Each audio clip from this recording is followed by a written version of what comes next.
Как мы с рядовым Егоровым стали родоначальниками доброй армейской традиции. Писать письма в армии не только законное право солдата, но и его святая обязанность.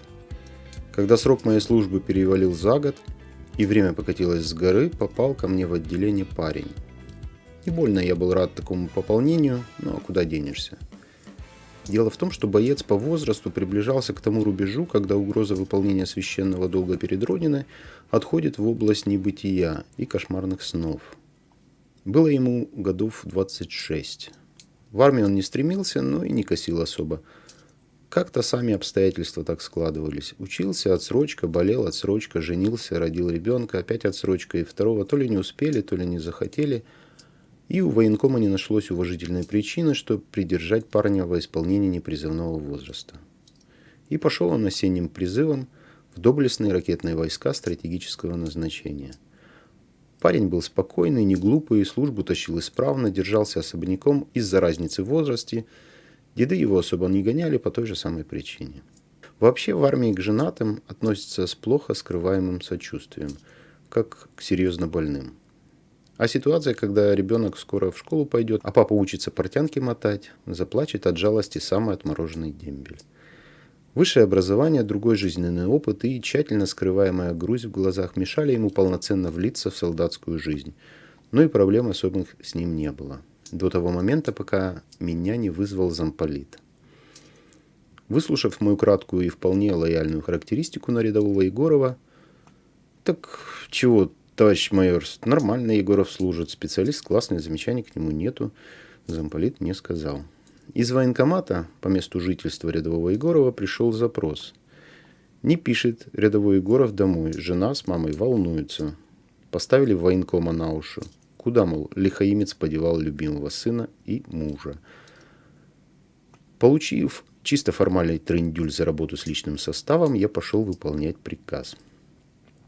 Приобрести в солдатском магазине пачку конвертов, несколько тетрадей и не реже раза в неделю контролировать отправку рядовым Егоровым письма домой. Ну скажи мне, сержант, ну что писать, а? Красоты уральской природы описывать? Или трындеть, как ефрейтор Кравчук, что я служу в супер-пупер войсках, езжу в наряд на Волге и скоро стану генералом? Вины своей Егоров не отрицал, но писать письма упорно не хотел. Ну не знаю я, что писать, глупость это. Пора было употребить власть. 3 лычки и год в разнице в призыве перевесят любую разницу в возрасте. Поэтому я так сказал. Тактично я так сказал. Как и положено мудрому младшему командиру.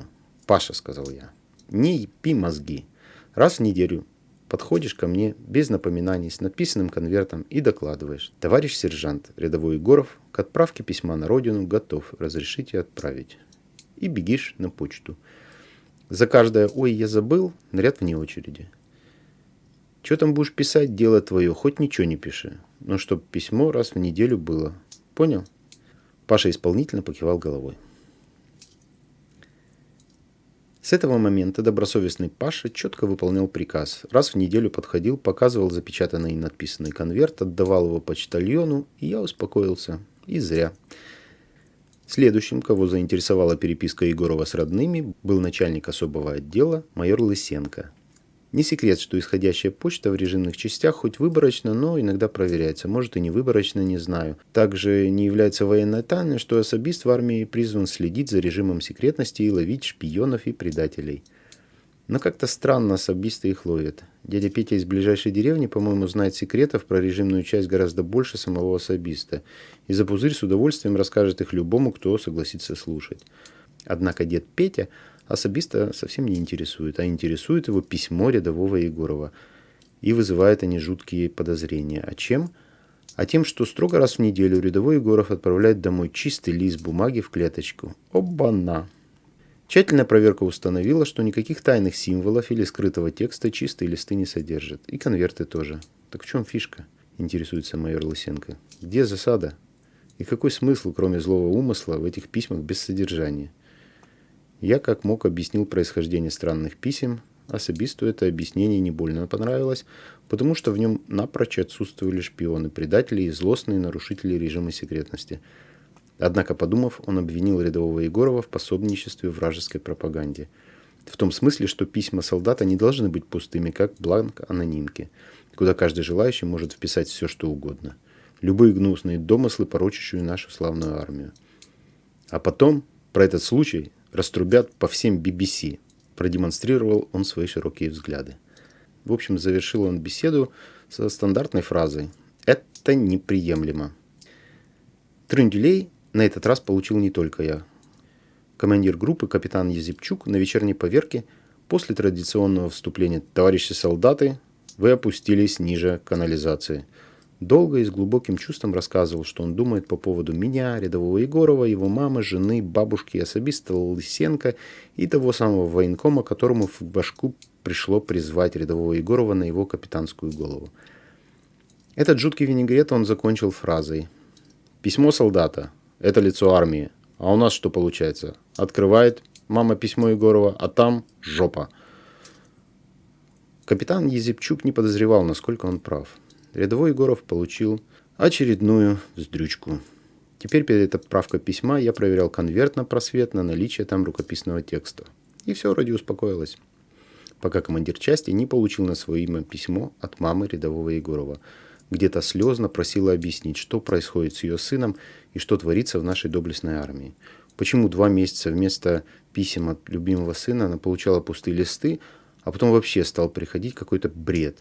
И в качестве примера прилагала одно из полученных писем.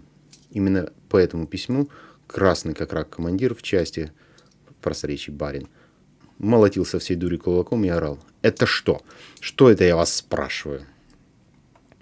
На тетрадном листе в клетку в уголке мелко-мелко было написано: 8 мая 1985 года. «Здравствуйте, мама. У меня все хорошо». А дальше крупным каллиграфическим почерком шло: тема: работа Владимира Ильича Ленина «Детская болезнь. Левизны в коммунизме».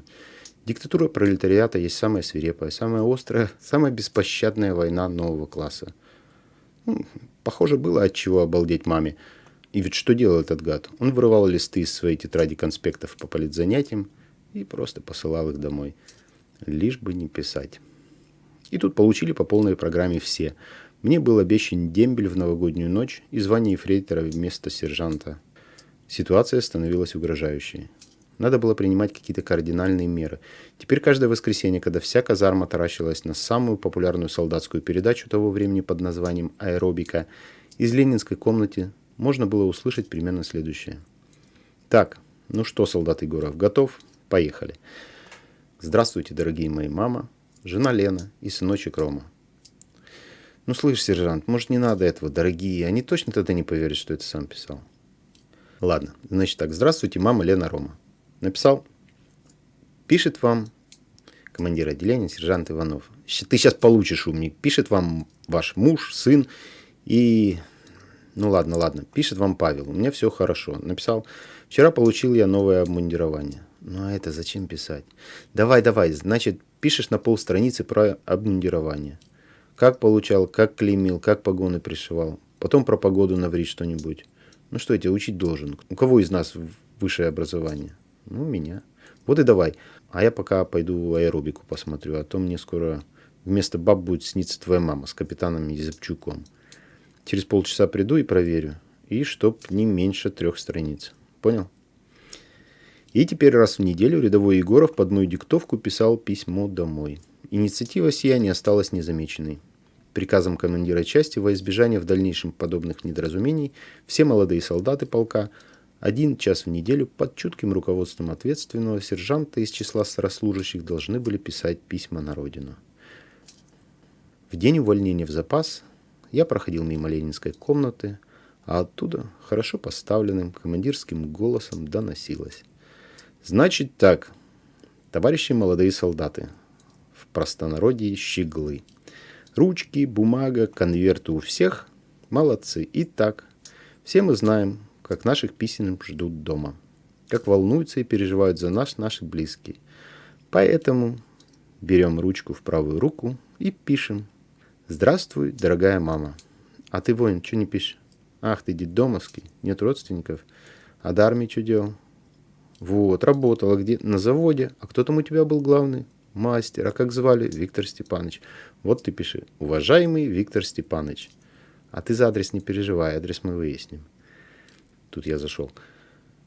Смирно! Товарищ гвардии старший сержант. Группа молодых бойцов проводит занятия по написанию писем на родину. Ответственный младший сержант Егоров. Вольно. Мы попрощались. Уходя, я слышал из-за двери. Вот воины. На примере простившегося с нами товарища старшего сержанта мы видим. Дембель – это не иллюзия. Он неизбежен. И любой чижик может легко посчитать, сколько ему осталось написать писем домой. Мне, конечно, поменьше. Итак, на чем мы остановились? Здравствуйте, дорогие мама и папа. Пишет вам ваш сын, гвардии рядовой. Всех служивых с праздником.